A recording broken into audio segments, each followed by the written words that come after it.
Welcome to another episode of our podcast. My name is Phil, and this is my colleague Chris. Today will be part one of education planning. We're going to focus more specifically on the basics of planning for education costs and discuss the basics of the RESP, and then also the accumulation phase of actually gathering funds to in an RESP. So let's dive in. So we're going to start with the first topic. Yep. So just like when we're putting together a sort of financial plan, the thing that we start with is goal setting, right?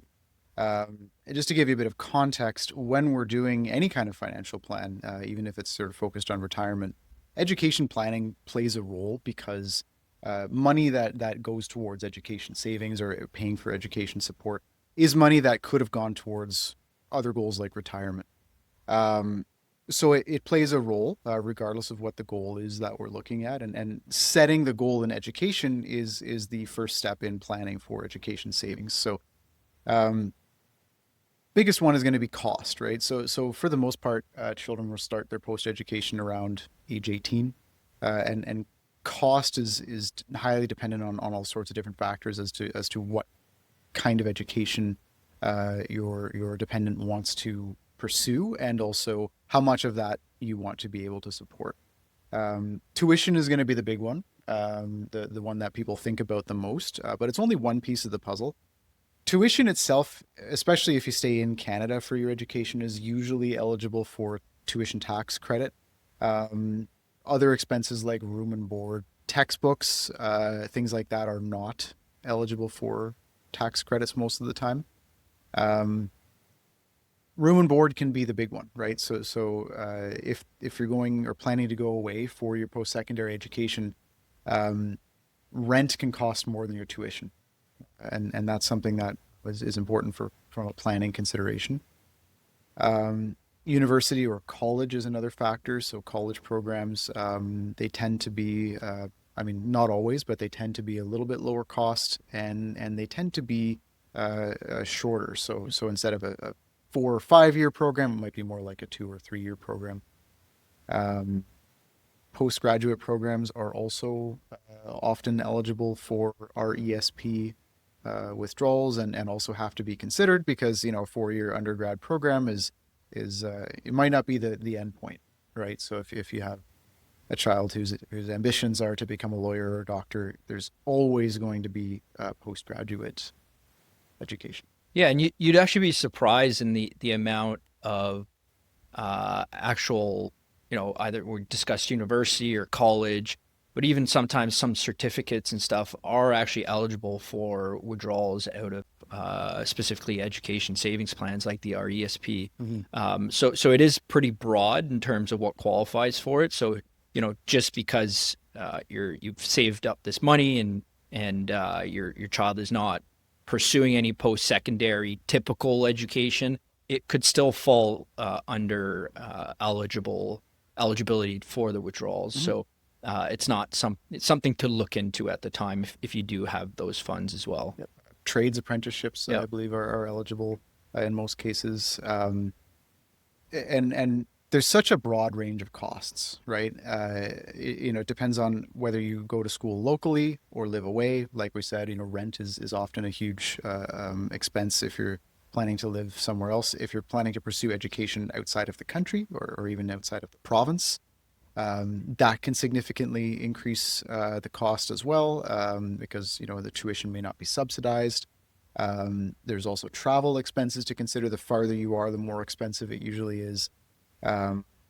So we can typically only plan for as much as we can, and the best time to start planning is when your child is born, and you want to start the education savings as early as you can. But we don't know at that point what kind of education they're going to want to pursue, which leads to a pretty broad range of outcomes. So there's a bit of a preference in there. A lot of parents will start out and think, we want to be able to support our child through a 4-year program if they stay locally, and anything beyond that will be up to them, sort of. So that's how we may choose to define the goal, at least at the beginning, and then make adjustments along the way. But really that the planning challenge is that we don't always know what the goal is going to be because we don't know what kind of education. Right. And that goal can change over the years, right? You usually, like you mentioned, when the child is born, you don't necessarily know if they're going to go to post-secondary or whatever it may be. And sometimes, like you mentioned, a target is we want to pay for 4 years of tuition costs for a child, and then the remaining can be either taken by bursaries, scholarships, or from just your child working and paying for a portion of it. Or sometimes, in scenarios where maybe you're more fortunate, you're able to set aside more funds, and the goal is just to maximize as much as possible. And uh, whether they go to post-secondary or not, or how much they're going to spend, doesn't really affect the decision. It's just a matter of kind of maximizing some of the benefits that are associated with education planning, which we're going to discuss a bit later. Yeah. And earlier I mentioned RESP withdrawals and programs that are eligible for that. RESPs are really the biggest vehicle when it comes to Canadian education savings strategies. But there's a lot to them. They are fairly complex and there's a lot Yeah, of rules. there is some complexity to it, but in general terms, it's essentially an account. So the RESP stands for a Registered Education Savings Plan. It's registered with the government, so it's in that same vein as an RRSP for retirement purposes, or a TFSA for a tax-free savings account for different goals. But essentially, there's some rules to them. The biggest advantage, of course, as you're probably aware, is that you can get grants from the government if you make some contributions to the RESP. So typically, there are some limits to it, but typically you get 20% on your contributions. So, for example, if you make $100 contribution to an RESP, the government will top it up by $20 extra. So you're basically getting 20 cents on the dollar when you're making those contributions. There are some limits to it. If you start right from the beginning, essentially the limit is $500 a year that you can accumulate in terms of grants from the government. So that would correspond to 2,500 contribution a year, and then a $500 top up from the government in a grant portion. There are some additional bonds that you can get if you are a lower earning family, but typically a lot of families will not qualify for those bonds.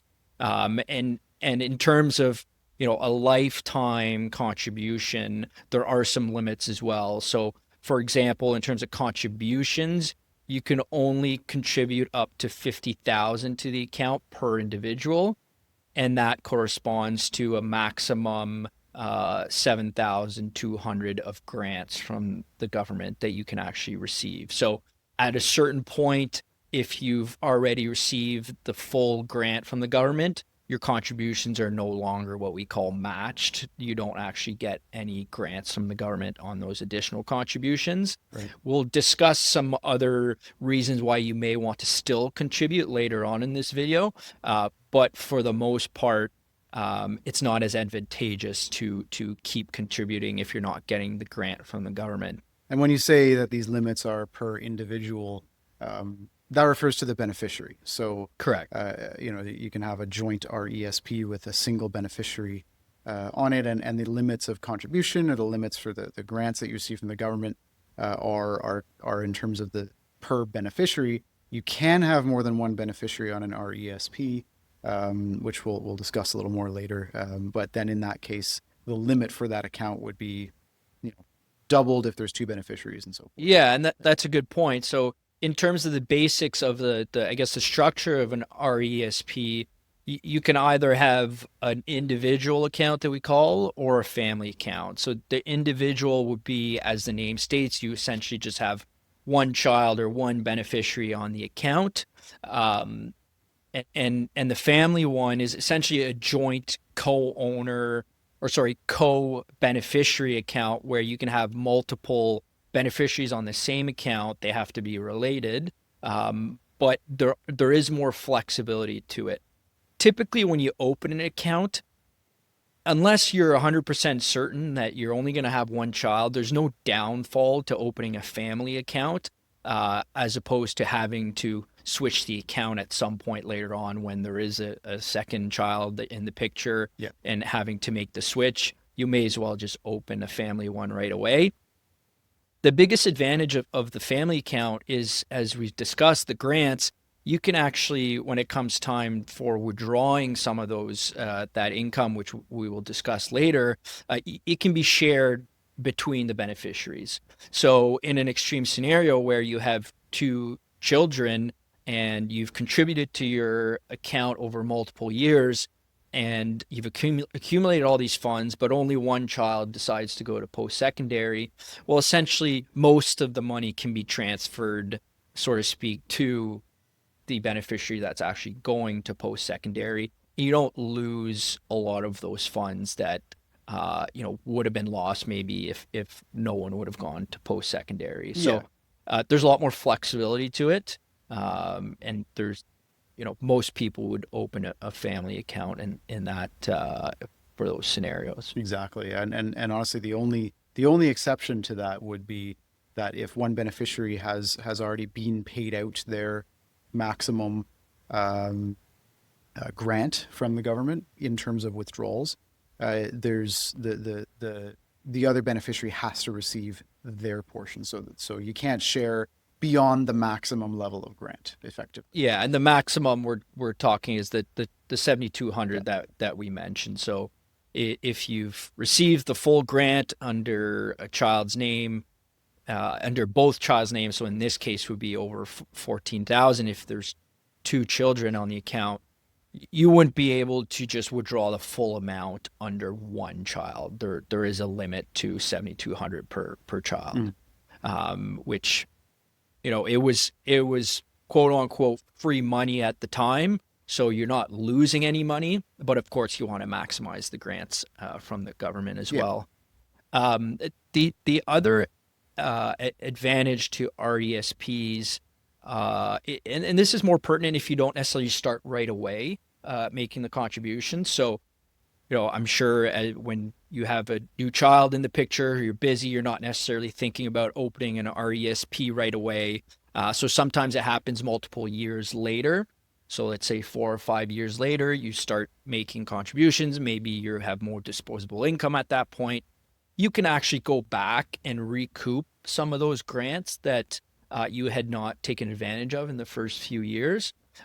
It's up to a certain amount, so you can only get up to an extra 500 a year on top of the initial 500 for that first year. But you can do that for multiple years to go back and essentially recoup all those grants that you could have had in the first year. So you don't lose it. It's similar to kind of the RRSP in terms of when you have you accumulate contribution room, you never really lose it. So you can go back and use those grants and add it to increase the value of the account and more funds for your children. The limitation is basically that you can only go back 1 year at a time, effectively. Yeah. Basically, yeah, that's right. That's a good way to put it. There is one other limitation as well to sort of the ability to catch up in RESPs. If your child is, I believe it is 15 or older, if you have not established a contribution history of a certain amount prior to that age, you cannot receive grants for that child, for that beneficiary, and in the last few years until they turn 18. Right. And going on the point of age, now we've discussed kind of some limits in terms of contribution limits and grants. There are some age limits as well, or I guess cutoff dates in terms of more specifically around the grants. So in the year that your child turns 17, that is actually the last year where you can get a match of your contributions. So the government is not going to match your contribution post age 17. So you want to make sure that, in your planning kind of phase and your accumulation phase, if you haven't maximized the grants by that time, you want to to make enough contributions to at least maximize the grants in that year, because post 17, you can still make some contributions to the RESP. There's still some advantages to it, but you will not get unfortunately, you will not get the top up from the government at that point. So it's less advantageous. And if you've opened up an RESP and you're making contributions on a regular basis, what can you do with that money once it's in? Yeah, that's a good question. Obviously, with all that we've discussed, you can accumulate a pretty significant amount of funds in the RESP. In terms of what you can actually invest in, it's very flexible. You can essentially invest in anything you would invest in your RRSP or in your TFSA, your tax-free savings account, or if you have a non-registered investment account. So that's everything in between, individual stocks, mutual funds, exchange-traded funds like ETFs. You can have GICs. You can have a cash portion to it. So really, you can hold basically anything within the RESP. Now, you can hold the account with different financial institutions or different types of institution. You can have your own self-directed RESP at a discount brokerage. You can open one with your bank, at your local office, your local bank. You can open it if you have a financial planner that works with investment accounts, you can open it with them typically. So there's really, it's very flexible. It's not like you have to have it in a savings account.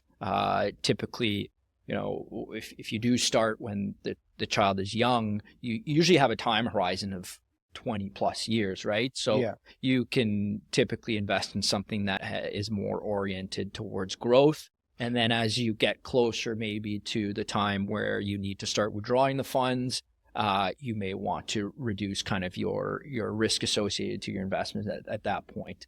But as you probably know, in terms of other investments, if you invest properly at the beginning, you can have some pretty significant returns over a period of 20 plus years to really add on to the grants that you've received and your own contributions that you've made. So if it's suitable for you, with that kind of time horizon, you could be leaving a lot of money on the table just by leaving it in savings or GICs or something.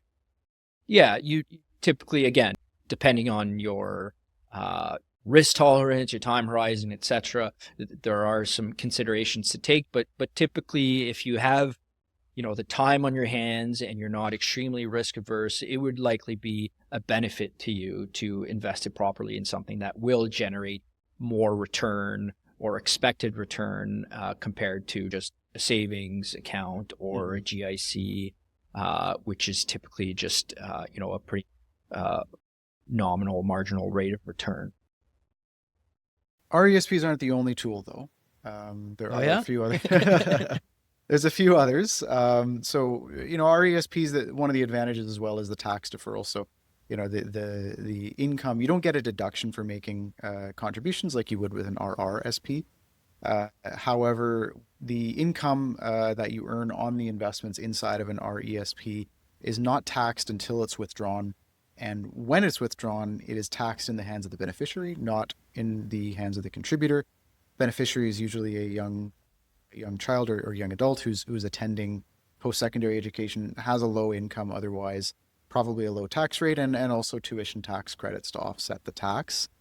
There's also the option of contributing to a TFSA instead. So if you've used up all of the grant eligibility in the RESP and you still want to save more for your child's education, a TFSA might be a better place to put that additional money because, like we said, RESPs are tax preferred, but TFSAs are completely tax free. So again, just like an RESP, there's no deduction for putting money in. But in a tax-free savings account, all of the interest and growth in that account is not taxed. So you can use that as sort of an additional source of tax-efficient education savings. They're very flexible for things like that. Other options, if your tax-free savings account is full, for instance, you could look at doing something like a family trust. I won't go into that in great detail, That's probably a subject for another video or three. Just to say it's complicated and the option is there. Bursaries and scholarships. So most institutions offer something like that. Educational institutions. A lot of them are considered income, and you'll get a tax slip for it, but they are usually eligible for exemption as a student. So they're essentially tax free. Yeah, exactly. Yeah. They're often basically tax free. Yeah. And then finally, depending on what sort of program your child is in, there may be the option to pursue co-op work terms or summer jobs that are fairly well paid and might help to contribute to the education expense quite a bit, or even student loans may be a valid option depending on your circumstances. So all these sort of work together to create a total funding strategy for education. And I guess too, just going back to the TFSA discussion, if you're the parent of a child and you've already contributed to your TFSA and your spouse's TFSA is also full, I suppose you could open a TFSA for the child if they're of age and make some contributions into that account as well. Yeah, that might be especially useful if you're expecting them to attend a post-secondary, or sorry, not a post-secondary, but a post-secondary, or graduate. Yeah. Which means that you have an additional 4 years to save for that next step. Right. So that a tax-free savings account in the child's name, in the student's name, at that point becomes a valid option as well. Yeah, that's a good point. And what about scholarship plans? Yeah, scholarship plans are kind of like a replacement for an RESP in that they do use your entitlement to the government matching programs. Effectively, the rules vary depending on the provider of those plans. So effectively, it's sort of like a savings program where your amount that you contribute and then your eventual entitlement is dependent on effectively the design of the specific product that you're buying. They're offered by private institutions. They're quite inflexible. It's difficult to get the money out early or at any time under most of their plans, depending on the withdrawal schedule that you had planned. But basically, yeah, it's effectively like an RESP, but with a few extra restrictions and potential benefits as well. I won't go into any detail on them because they vary quite a bit, and they are they can be quite complex, and again that complexity varies by the provider, but they are also an option that's similar to an RESP in a sense. And that reminds me, there's also one other savings-oriented approach to education funding, mostly not going to be used by people who are going for their first undergrad program. So the lifelong learning plan is a system for taking money out of your RRSP for your own education, not the education of a child. So that's why it would be mostly used for people who are kind of doing a career change, or if they are, maybe pursuing post-secondary. Sorry, I did it again. Post-secondary, like a graduate program or something, a master's, a PhD, MBA. Yeah, and if you're doing that after you've worked for a few years and accumulated funds in your RRSP, it's borrowing from your RRSP, similar to the home buyer's plan, but instead of buying a home, you're funding your education. I won't go into all the details of that plan because it does have a lot of rules to it, but effectively, if you do not pay back the money into your RRSP once you've completed the program over a number of years, then the money is included in your taxable income, so that effectively it does get treated like if you had just taken out a taxable withdrawal. So that's an option as well. But if we're sort of focusing on funding your child's education once they turn 18, then that's probably not be something. That's pretty much an overview of education savings, and I thank you for tuning into another episode of the podcast. Thank you for tuning in to part one of a two-part session regarding education planning. In part two, we will discuss more specifically a withdrawal plan. So how to actually properly plan for withdrawing funds out of your RESP and some other little strategies that we will discuss.